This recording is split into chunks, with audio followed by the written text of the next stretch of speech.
The afternoon sun spilled to the tall glass windows of Hartsfield, Jackson Airport. Glinting off rows of silver aircraft lined up like sleeping giants. In the middle of the noise, the chatter, the rolling suitcases, the boarding calls echoing over the speakers, stood Marcus, a quiet 14-year-old boy clutching a worn-out boarding pass. His hoodie was faded blue, its cuffs frayed from years of wear. His sneakers had duct tape near the toe, holding them together just a little longer. But what stood out most wasn't what he wore. It was the way he carried himself. Straight-backed, calm, hopeful, like someone who'd learned to stay small in a world that didn't always see him. The flight from Atlanta to New York was nearly full. Families squeezed into rows.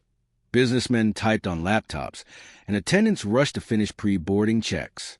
Marcus stepped onto the jet bridge, clutching his old canvas backpack, one his mother had used in college. The straps were patched, the zipper crooked, but inside it held something precious. A leather notebook filled with airplane sketches, hand-drawn with care and precision, dreams on paper.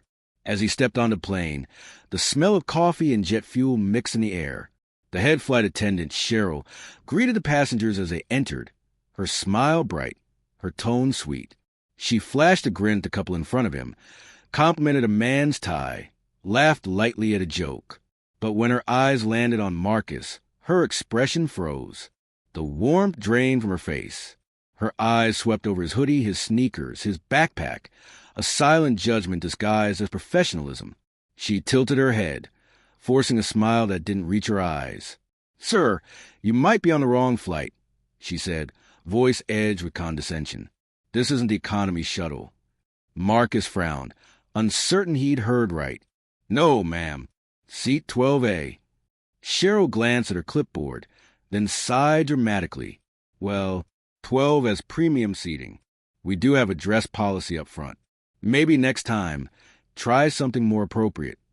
Her words weren't loud, but they were sharp enough to cut through the quiet hum of the cabin. A man in a suit snickered under his breath. A woman across the aisle raised her eyebrows, whispering something to her seatmate. Marcus felt his ears burn. He wanted to disappear. He lowered his head and muttered, "Yes, ma'am," then shuffled down the narrow aisle. Every step felt heavy. Every glance from the other passengers felt like a spotlight.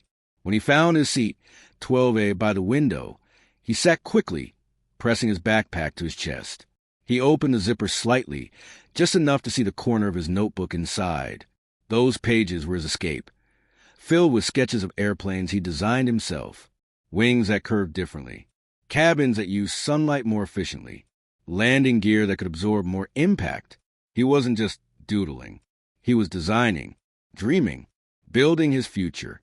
He looked out the window, watching the workers on the tarmac, moving luggage carts and fuel hoses, imagining what it would be like to design something so powerful, so precise. He didn't know it yet, but this flight, this one humiliating, ordinary flight, will become a moment everything changed. Because sometimes the world tries to make you feel small, just before it discovers how big your dreams really are. The last few passengers shuffled down the aisle, overhead bins thudding shut, seatbelts clicking. The flight attendants were doing their final checks when a soft murmur rippled through the cabin. Someone important had just stepped on board. A tall man in a tailored gray suit entered the plane, his presence commanding without saying a word. His shoes shined, his tie was perfect, not flashy, just precise. Every step was measured, confident. A few passengers leaned into the aisle for a better look. Someone whispered, "Is that him?" It was Jonathan Reeves, CEO of Skynova Airlines. His face was familiar to everyone who had ever opened the airline magazine stuff in the seat pocket. The one showing him shaking hands with world leaders, cutting ribbons, posing beside gleaming new jets. Even the cabin crew straightened as if royalty had boarded. Cheryl, the same flight attendant who had sneered at Marcus minutes ago, instantly transformed. Smile bright, voice sweet as honey. "Oh my goodness, Mr. Reeves. What an absolute honor. Welcome aboard, sir." Reeves nodded politely, barely glancing her way. "Thank you." His tone was calm, distant. A man used to being greeted with practiced politeness. But instead of heading toward the front of the cabin, He paused. His eyes drifted down the aisle, scanning faces. Then they stopped. Row 12. Window seat. A boy in a faded hoodie, hunched over a small notebook. Marcus. The boy's pencil moved quickly across the paper, sketching a set of wings, erasing, then redrawing curve. He didn't notice the stares. Didn't see Cheryl watching nervously, hoping her boss would continue walking. Reeves tilted his head slightly, studying the kid. Then he smiled faintly, a look of quiet recognition. He turned to Cheryl. Seat 12 be available? Cheryl blinked. Oh, yes, but that's premium seating, Mr. Reeves. We reserved. I know, he interrupted gently. That's why I'll take it. He walked past the stunned flight attendant, his polished shoes tapping softly against the floor. Marcus looked up, startled, as the CO slid into the seat beside him. Mind if I sit here, young man? Reeves asked, his tone warm, genuine. Marcus blinked. No, sir. Of course. The whispers started immediately.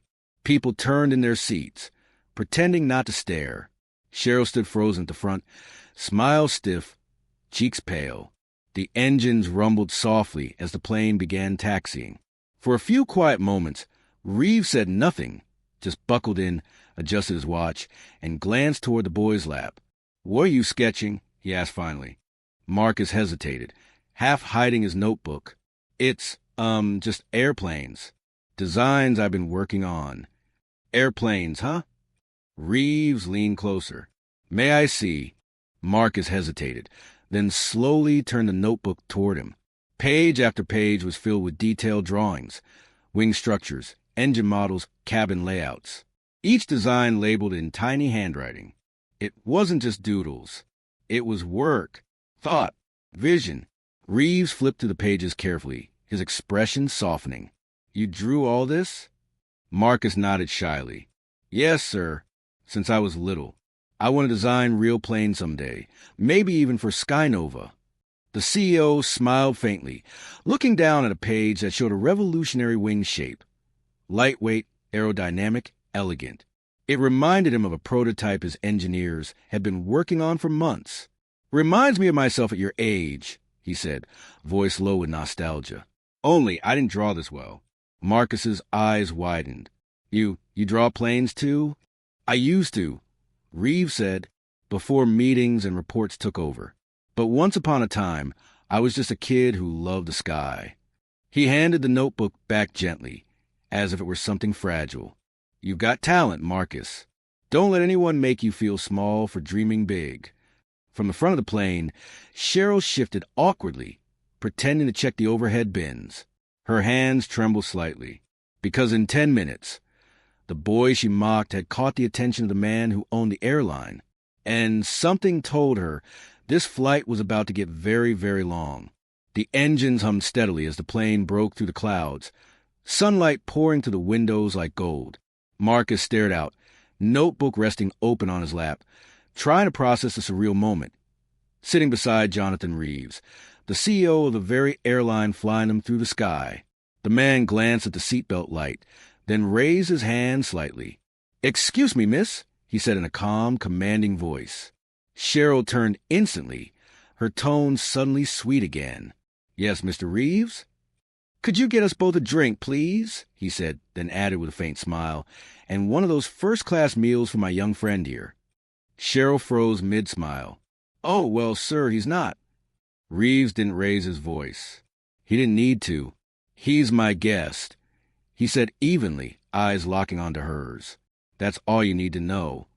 The words cut to the quiet cabin, like a sharp gust of wind. Nearby, passengers glanced up from their phones and magazines. A mother across the aisle smiled faintly. Even a man in the business suit 2 rows up lowered his newspaper, suddenly invested.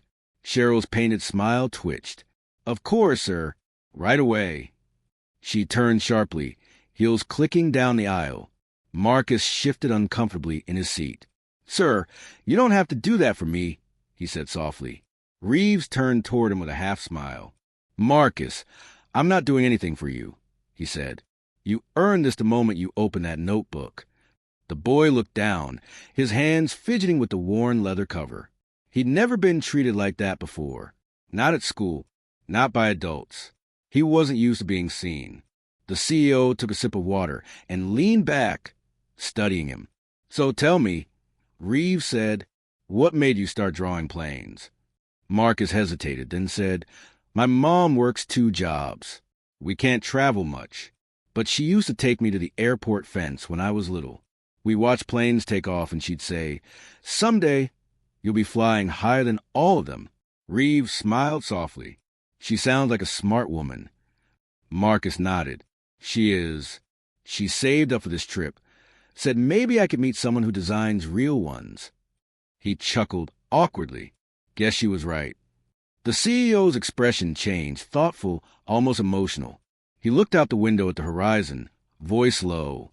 "When I started out, I had one suit from a thrift store. The first time I pitched a plane design, they laughed, said I didn't look like someone who belonged in the boardroom." He looked back at Marcus. "But talent doesn't care what you wear, and neither should anyone else." Marcus smiled for the first time since boarding. It wasn't wide, just small, grateful. "Thank you, sir." Reeves nodded. "You just remember that.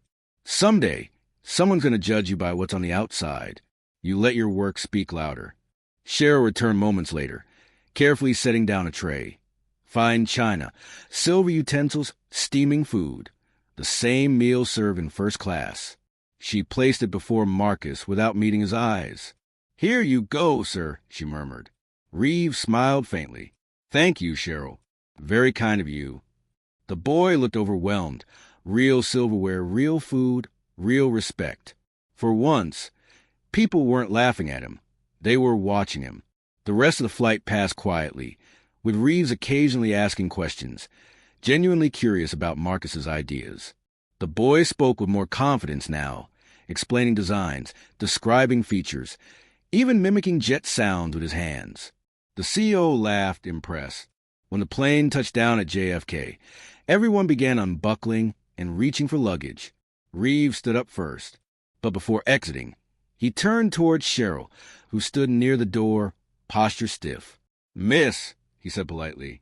Her face brightened instantly. "Yes, Mr. Reeves?" "I'd like to thank you," he said. She blinked, confused, relief washing over her. "Oh, of course, sir. It's been an honor serving." "Because," Reeves continued calmly, "without your first impression, I might not have noticed this young man." The smile froze on her face. Her hands dropped to her sides. A few passengers nearby covered quiet gasps or smirks. Then Reeves turned to Marcus. He reached into his jacket, pulled out a sleek black business card, and handed it to him. "Send your designs to that email," he said. "You've got a full scholarship to our SkyNova summer engineering program. And when you graduate, call me." The cabin went silent. Even the sound of rolling suitcases faded. Cheryl's face went pale. Her perfect professionalism cracked at the edges. Marcus stared at the card, mouth slightly open. His fingers trembled as he held it. "Sir, I don't know what to say." Reeves smiled warmly. "Say you'll keep dreaming, Marcus. And make sure those dreams fly higher than anyone expects." He straightened his tie, nodded to the passengers watching, and stepped off the plane. As he walked down the jet bridge, a ripple of whispers followed. Cheryl stood frozen, her reflection in the polished galley door staring back. The face of someone who just learned the cost of judging too soon. Marcus looked out the window one last time. For the first time, the sky didn't feel so far away. It had been 6 months since that flight from Atlanta to New York, the one that changed Marcus's life forever. Now, in the heart of SkyNova's massive innovation hangar, the same boy who once sat quietly in seat 12A stood beneath the towering wings of a prototype jet, his own sketches transformed into real models. He wore a fresh SkyNova engineering badge clipped to his chest, his name printed below in bold. Marcus Ellison, Junior Aeronautical Mentee. The camera flash flickered. A photographer from Aviation Today crouched for the perfect shot. Behind Marcus, a banner stretched across the hangar wall. "From passenger to prodigy, the future of flight begins here." He smiled nervously at the cameras, but his hands, the same ones that once clutched a worn leather notebook, were steady now. Confident, He stood surrounded by engineers twice his age, yet they looked at him not with pity but with respect. Jonathan Reeves stood nearby, arms crossed proudly. 6 months, he said quietly, shaking his head in disbelief, and already redesigning our fuel efficiency model. Marcus laughed softly. Guess all those doodles finally took off. The press loved it. His story spread like wildfire, shared on news sites, blogs, and social media. Hashtag From Passenger to Prodigy trended for days. People didn't just see a success story.